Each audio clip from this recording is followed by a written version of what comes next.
പ്രേക്ഷകരെ സുനിഷ അയലൂർ ചേരുന്നുണ്ട് പ്രതിയുടെ വീട്ടിൽ നിന്നും. സുനിഷ, നമ്മൾ കുറച്ചു മുമ്പ് പറഞ്ഞതുപോലെ പോലീസിന് കൃത്യമായൊരു നിഗമനത്തിലെത്താൻ സാധിച്ചിട്ടില്ല ഈ കേസിൽ. മാത്രമല്ല, ഈ നാട്ടുകാരൊക്കെ തന്നെ വളരെ ഞെട്ടലോടെയാണ് ഈ സംഭവം കേട്ടതും കണ്ടതുമൊക്കെ അല്ലേ. ഈ നാട്ടുകാരൊക്കെ ആദ്യം അങ്ങോട്ട് വരുമ്പോൾ അവർ കണ്ട കാഴ്ചകളൊക്കെ എന്തായിരുന്നു സുനിഷ? പ്രത്യേകിച്ച് ഈ പ്രതിയുടെ ഉമ്മയുള്ള വീട് കൂടിയായിരുന്നല്ലോ ഇത്.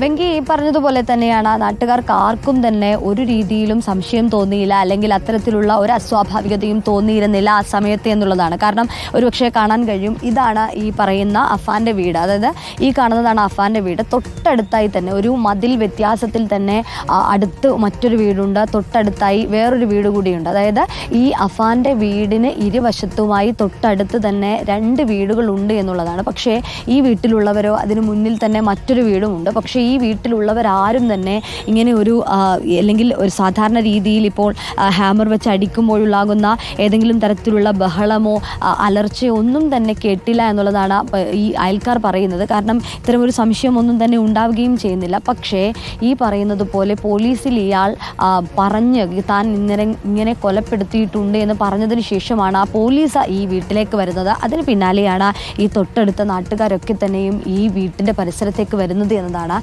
വരുമ്പോൾ ഈ പ്രധാനമായും ഇയാൾ ഈ അകത്ത്, അതായത് അമ്മയെ ഓൾറെഡി നേരത്തെ തന്നെ ഈ ഷാൾ മുറുക്കി തലയ്ക്കടിച്ച് ഇയാൾ കൊല്ലപ്പെട്ടു എന്ന് കരുതിയാണ്, അതായത് അമ്മ കൊല്ലപ്പെട്ടു എന്ന് കരുതിയാണ് ഈ പറയുന്ന അഫാൻ ഇവരെ ഒരു മുറിയിൽ പൂട്ടിയിട്ടിരുന്നത്. അതിനുശേഷമാണ് ഈ മറ്റു 3 പേരെ കൊന്നതിന് ശേഷം വീണ്ടും തിരിച്ച് ഇയാളുടെ ബൈക്കിൽ തന്നെ ഈ വീട്ടിലേക്ക് വരുന്നു. അതിനുശേഷം ഇയാളുടെ കാമുകിയെ കൊല്ലുന്നു, സഹോദരനെ കൊല്ലുന്നു. പിന്നീട് ഈ കുളിച്ച് ഒരുങ്ങിയതിന് ശേഷം ഈ വീട് മുഴുവൻ ഇയാൾ ഇവിടെ നിന്നും ബൈക്കിൽ തൊട്ടടുത്തുള്ള റോഡ് വരെ പോകുന്നു. ആ റോഡിൽ നിന്നും ഓട്ടോ പിടിച്ചുകൊണ്ട് പോലീസ് സ്റ്റേഷനിലേക്ക് പോകുന്നു എന്നുള്ളതാണ് ലഭിക്കുന്ന വിവരം. ഈ വിവരത്തിൻ്റെ പിന്നാലെ പോലീസ് ഇവിടേക്ക് വരുന്നു. പോലീസ് ഇവിടെ വന്ന് നാട്ടുകാരോട് ചോദിക്കുമ്പോഴാണ് നാട്ടുകാർ പറയുന്നത് പോലീസിനെ കണ്ടാണ് നാട്ടുകാർ ഈ കോമ്പൗണ്ടിലേക്ക് എത്തുന്നത് എന്നുള്ളതാണ്. നാട്ടുകാരെത്തുമ്പോൾ ഈ ഗേറ്റൊക്കെ പൂട്ടിട്ട നിലയിലായിരുന്നു. അങ്ങനെ പൂട്ട് പൊളിച്ചാണ് ഈ പോലീസ് ഇതിനകത്ത് കയറുന്നത്. അങ്ങനെ പരിശോധിച്ചപ്പോഴാണ് കൃത്യമായി ഇയാൾ, അതായത് ഇങ്ങനെ കൊല നടത്തിയിട്ട് 2 പേരെ തൊട്ടൊരു റൂമിലായി തുറക്കുമ്പോൾ തന്നെ, ഈ വീടിൻ്റെ വാതിൽ തുറക്കുമ്പോൾ തന്നെ അനുജനെയാണ് കാണാൻ കഴിഞ്ഞത് എന്നുള്ളതാണ്. അതായത് സെൻട്രൽ ഹാളിൽ തന്നെ അനുജനെയായിരുന്നു ഈ കൊല നടത്തിയിരുന്നത്. പിന്നാലെ അതിന് അകത്തേക്ക് പോകുമ്പോഴാണ് മറ്റൊരു മുറിയിൽ ഈ ഉമ്മയെ ഇത്തരത്തിൽ മർദ്ദിച്ചു പൂട്ടിയിട്ടതായി മനസ്സിലാക്കുന്നത്. ഉടൻ തന്നെ ഇവർക്ക് ജീവനുണ്ടെന്ന് മനസ്സിലാക്കി ആശുപത്രിയിലേക്ക് മാറ്റുകയും ചെയ്തിരുന്നു. ഇവരുടെ നില അതീവ ഗുരുതരമായി തുടരുകയും ചെയ്യുന്നുണ്ട്. പിന്നെ മുകളിലേക്ക് പോയപ്പോഴാണ് ഇവൻ്റെ ഈ സുഹൃത്ത്, ഈ പ്രതിയുടെ പെൺസുഹൃത്തായ ഫർസാന ഈ മുകളിൽ മരിച്ച നിലയിൽ കാണുകയും ചെയ്തത്. അങ്ങനെ ഈ 3 പേരെയും, അതായത് 2 പേർ മരിച്ച നിലയിലും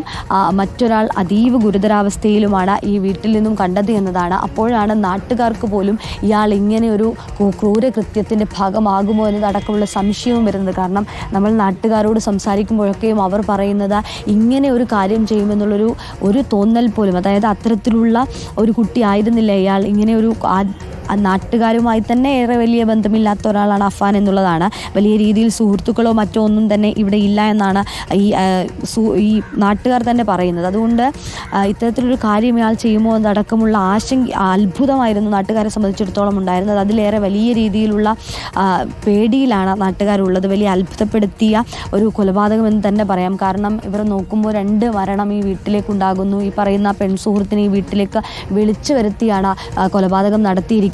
പ്രധാനമായും ഇവിടെ നമ്മളൊരു പോലീസിനോട് സംസാരിച്ചപ്പോൾ പറഞ്ഞത്, ഈ ബാപ്പയുടെ ഉമ്മയുടെ അടുത്തേക്ക് ഈ അഫാൻ പോകുന്നുണ്ട്. സ്വർണം ചോദിക്കാറുണ്ടായിരുന്നു. നേരത്തെ തന്നെ ഈ പണയം വെക്കാനൊക്കെ സ്വർണം ആവശ്യപ്പെടുകയും ചെയ്തിരുന്നു. പക്ഷേ അത് ഇന്നലെയും നൽകാത്തതിന് പിന്നാലെയാണ് ഈ ബാപ്പയുടെ ഉമ്മയെ കൊലപ്പെടുത്തിയത്.